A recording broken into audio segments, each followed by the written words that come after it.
Ons begin vandag met 'n nuwe reeks. En hierdie reeks gaan oor gebed. En die naam van die reeks is Here, leer ons om te bid. So dit gaan oor die Onse Vader, die modelgebed. As ons kyk na Matteus 6 vanaf vers 9 tot 13, dan kom die Onse Vader gebed daarin voor, en ook in Lukas 11 vers 1 tot 4. So Jesus was besig om te bid. En net toe hy klaar gebid het, toe vra een van sy disippels vir hom en sê vir hom, Here, leer ons om te bid. Hulle vra nie vir Jesus om hulle te leer om te preek of om duiwels uit te dryf nie, maar om te bid. Hoekom vra hulle dit vir die Here? Omdat hulle gesien het wat se verhouding die Here Jesus met sy Vader gehad het deur gebed. Hulle het gesien wat doen gebed in die lewe van Jesus, en daarom wou hulle graag leer om te bid. Hulle wou leer om met die Vader te praat. En as ons sien, dan beweeg ons nou deur hierdie reeks. Dit bestaan uit 4 boodskappe uit. En as ons aan die einde van hierdie reeks kom, sal ek graag wil sien dat ons hierdie metode van gebed sal toepas in ons eie persoonlike gebedslewe, dat ons dit sal gebruik. Elke week wanneer ons die frases hanteer het, dat ons dit sal gaan insluit in ons gebed. Nou die eerste frase is, Onse Vader wat in die hemel is, laat u naam geheilig word. Dis die eerste sin. Ons gaan vandag net vers 9 hanteer. Onse Vader. Nou hierdie frase praat van 'n verhouding. Weet jy wat? Dis so 'n voorreg om die skepper van hierdie heelal Vader te noem. Maar weet jy wat? Dis nie enige een beskore om vir God Vader te noem nie. Alleenlik hulle wat Jesus aangeneem het, hulle wat hulle sondes oorgegee het in Jesus se hande, hulle wat Jesus aangeneem het, aan hulle is die mag gegee om kinders van God genoem te word. So hierdie voorreg is net vir mense wat in verhouding met Jesus Christus staan, wat God dan as hulle Vader kan ontvang. Nou wanneer ek en jy weergebore word, en hierdie proses kom nie deur weergeboorte, wanneer ek en jy weergebore word, dan word ons onmiddellik in God se familie opgeneem. Want Galasiërs 4 vers 7 sê vir ons, jy is dus nie meer 'n slaaf nie, jy is nou 'n kind van God. Nou wanneer ons gered word, dan word ons dadelik 'n kind van God. As ons kyk in Johannes, dan sien ons Johannes 3 vers 2 sê, geliefdes, ons is nou reeds kinders van God. So almal wat hom aangeneem het die mag ontvang om vir God Vader te noem, omdat ons God se kinders geword het deur wedergeboorte. Nou, al die ander godsdienste kan nie die term Vader verstaan nie. Hoe kan ons God Vader noem? Nou die Jode het so 'n bietjie 'n beter idee gehad, want sien die Jode het baie name gehad wat hulle vir God gegee het, of wat God vir hulle gegee het, waardeur God homself openbaar het. Baie name gegee waartoe hulle gebid het. So as daar 'n Jood is, of iemand wat in die Joodse geloof was, as hierdie man 'n behoefte gehad het, hierdie persoon 'n behoefte gehad het, dan het hierdie persoon gebid tot Jehovah Jireh, wat beteken die Here sal voorsien. En as iemand angstig was, dan het hulle geroep na Jehovah Shalom. God is vrede, dan het God vir hulle vrede gegee. As hulle bang was, sou hulle geroep het na Jehovah Shammah, wat beteken die Here is daar. Of wanneer hulle leiding nodig gehad het, het hulle geroep, gebid tot Jehovah Rohi, wat beteken die Here is ons herder. En as hulle siek was, het hulle gebid tot Jehovah Rapha, want Jehovah Rapha het beteken God is my geneesheer. So dis die Ou Testamentiese name waardeur God homself geopenbaar het aan sy volk. En ons sien in die Nuwe Testament kom Jesus en hy openbaar God as Vader. Al hierdie name is ingesluit in die term Vader. So wanneer jy 'n behoefte het, hoef jy nie spesifiek te wonder watter naam moet ek gebruik om te bid nie. Jy bid net tot Onse Vader. Jy hardloop net na ons Vader toe. Want alles wat hierdie Ou Testamentiese name God se karakter uitbeeld, is alles in Vader opgeteken.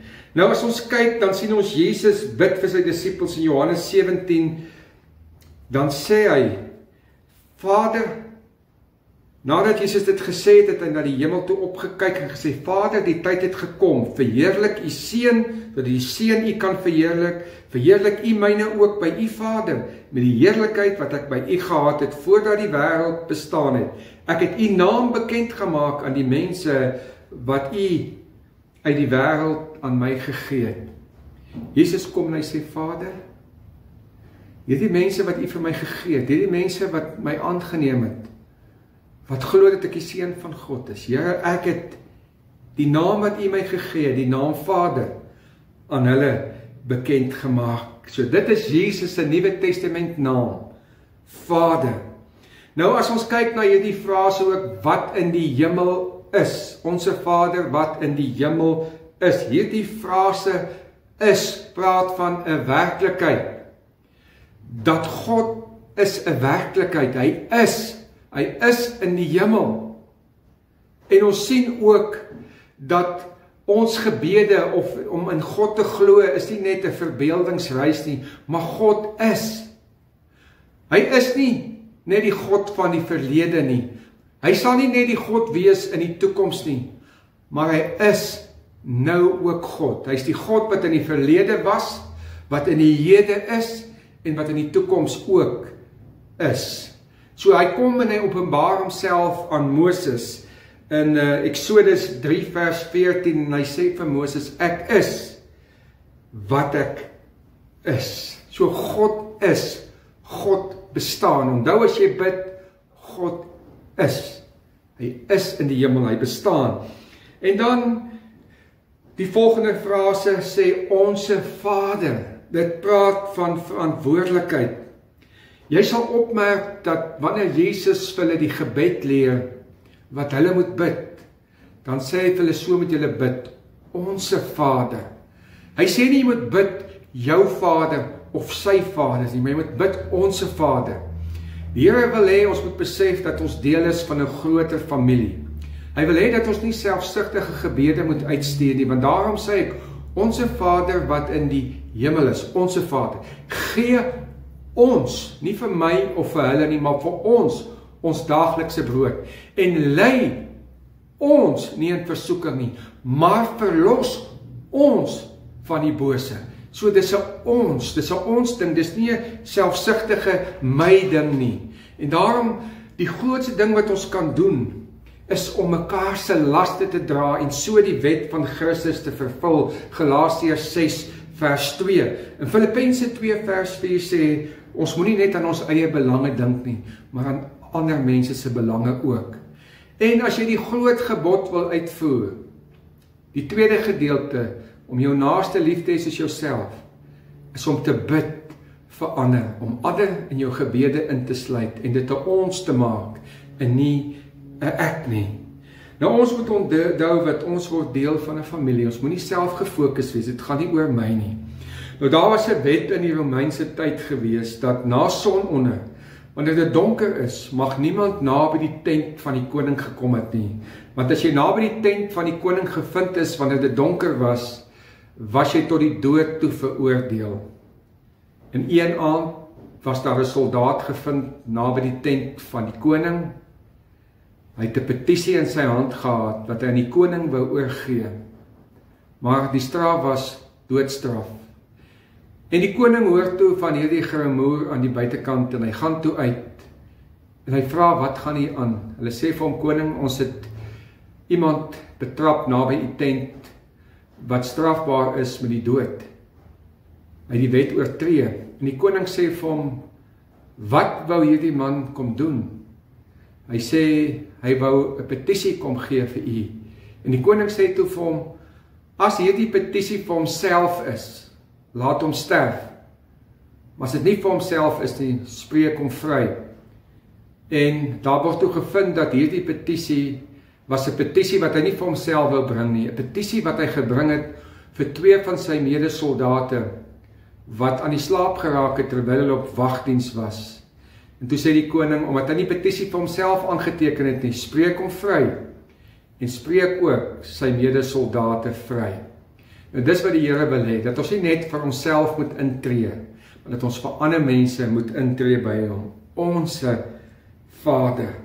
Nou die volgende frase is onse Vader wat in die hemel is. Hierdie frase spreek van 'n bewustheid wat ons moet hê oor God die Vader.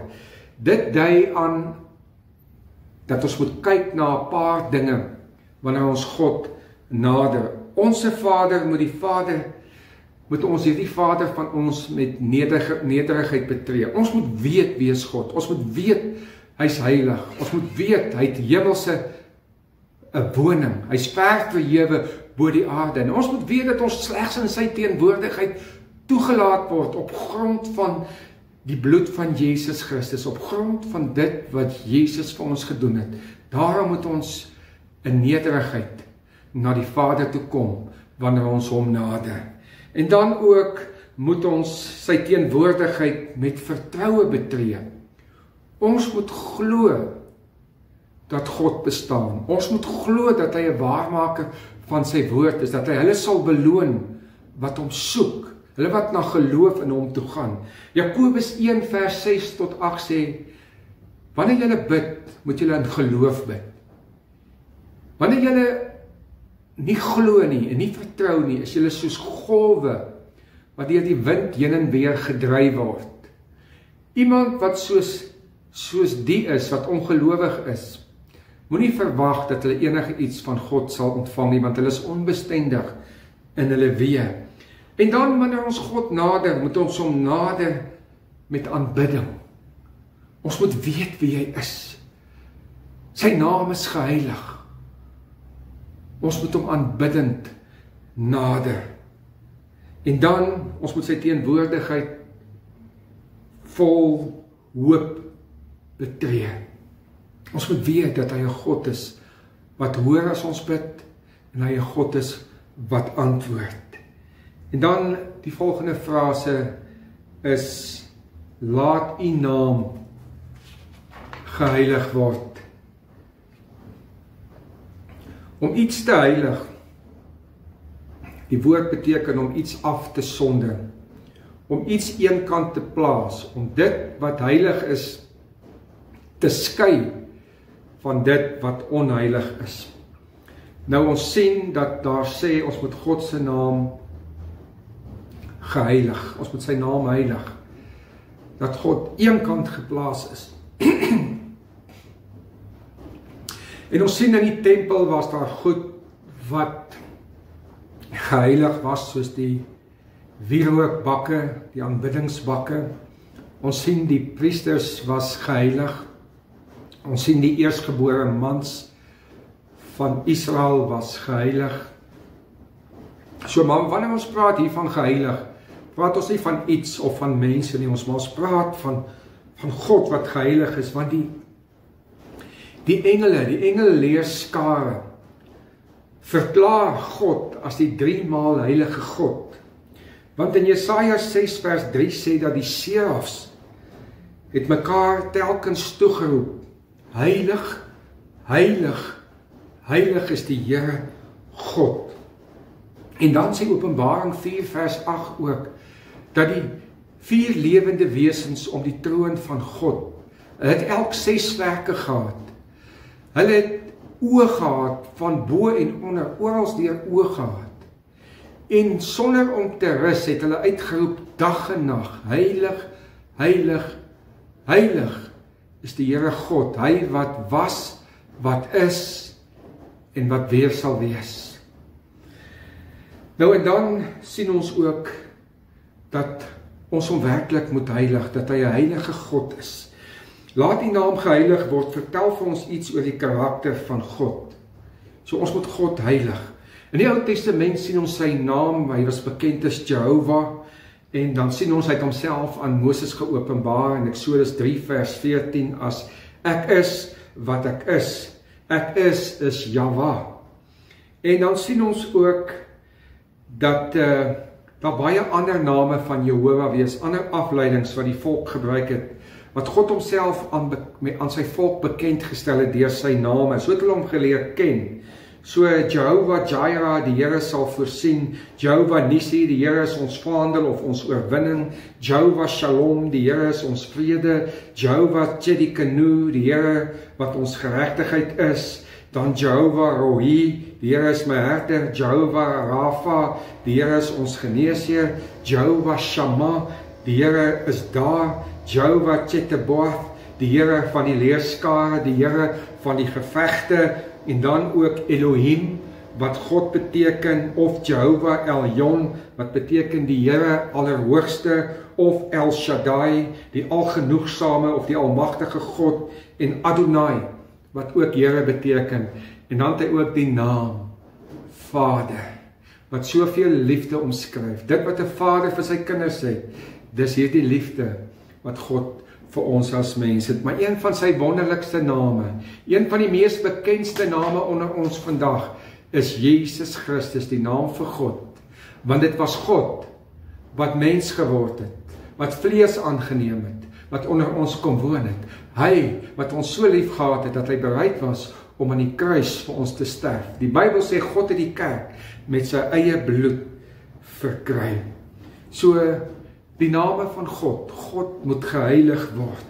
En dan sien ons ook dat ons by die Jode kan leer oor heiligheid, hoe hulle God hanteer het.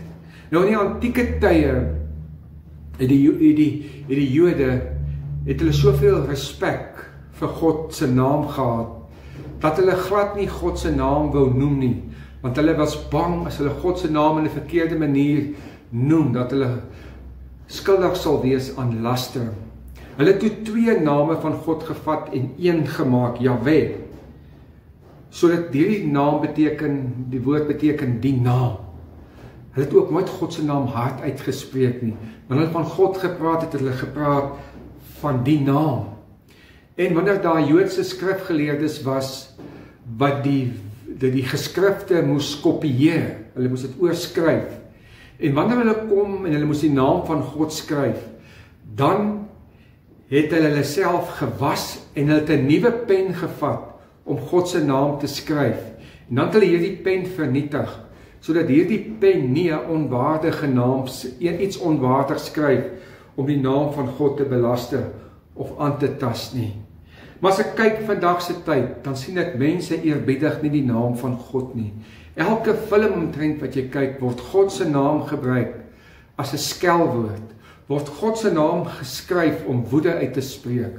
Oh my God, oh Jesus Christ. En selfs onder die Afrikaners word die naam gebruik, o my G, o yes. Nee, sulke goed wat mense gebruik. Hulle gooi God se naam sorgloos rond. Of hulle praat van God as die ou man daarbo, of die ou kerel, of die ou toppie. Nee, dit is 'n onrespekvolle manier hoe ons hierdie heilige God aanspreek. En ek wil vir jou sê, ons moet God se naam spreek met eerbiedigheid. Ons kan nie net God se naam net in woorde eerbied nie, maar ons moet dit ook in dade eerbiedig wees. So spreek God se naam in eerbied. Moenie God se naam gebruik as 'n vloekwoord of dit ligtelik gebruik nie. Wanneer jy sy naam wil gebruik, bring lof aan hom, bring eer aan hom, aanbid hom in hierdie naam van hom. En dan leef volgens sy wil. Die woord sê vir ons in Matteus 5 vers 16, laat julle lig so voor die mense skyn. Doen goeie werke sodat ons Vader wat in die hemel is daardeur verheerlik kan word. Ons verheerlik God se naam wanneer ons goeie dinge doen. En as jy regtig regverdig en liefdevol optree, dan eer jy God se naam. Verkondig God se grootheid. Ja, moedig ander mense aan om te dien. Gebruik hierdie woord van God, die naam van God, wanneer jy lof bring. En vir my dinge wat sy naam onteer. Ek en jy is ambassadeurs van God. Ons verteenwoordig God. Moenie dinge doen wat 'n klad op God se naam sit nie. Om oneerlik te wees en selfsugtig te wees en met verkeerde goed besig te wees nie. En dan wees 'n voorbeeld van nederigheid en liefde. God was gehoorsaam, Jesus Christus was gehoorsaam aan God tot die einde toe. En hy het die mens met liefde gedien. Wanneer ons met liefde dien, wanneer ons die liefde uitbeeld van wie God is liefde, dan bring ons eer aan God se naam. Ek sluit af, onthou, God is ons Vader. Dit is 'n voorreg om hom ons Vader te noem, maar dit is net bestem vir hulle wat hom aangeneem het. En dan, God is in die hemel, hy is die God wat bestaan, hy is die God wat leef, hy is nie die God van die verlede nie, hy is nie die God van die toekoms nie, hy is nie net die God van nou nie, maar hy is die God van verlede, hy was, hy is, en hy sal vir altyd wees, hy is. En dan, kom ons heilig die naam van God deur woord en daad. Kom ons bid saam. Vader, dankie dat ons uit hierdie eerste sin van die Onse Vader kon leer dat U ons Vader is. Here, dat U God is wat in die hemel is. U sit ver verhewe bo ons wat op die aarde is. U sit daar waar daar net heiligheid is, want U is heilig. En daarom wil ons U naam eer, die heilige naam van God. Here, gebruik ons. Here, dat ons U sal aanbid vir wie U is, dat ons die lof vir U sal gee wat U toe kom. Ek bid dit in Jesus naam. Amen.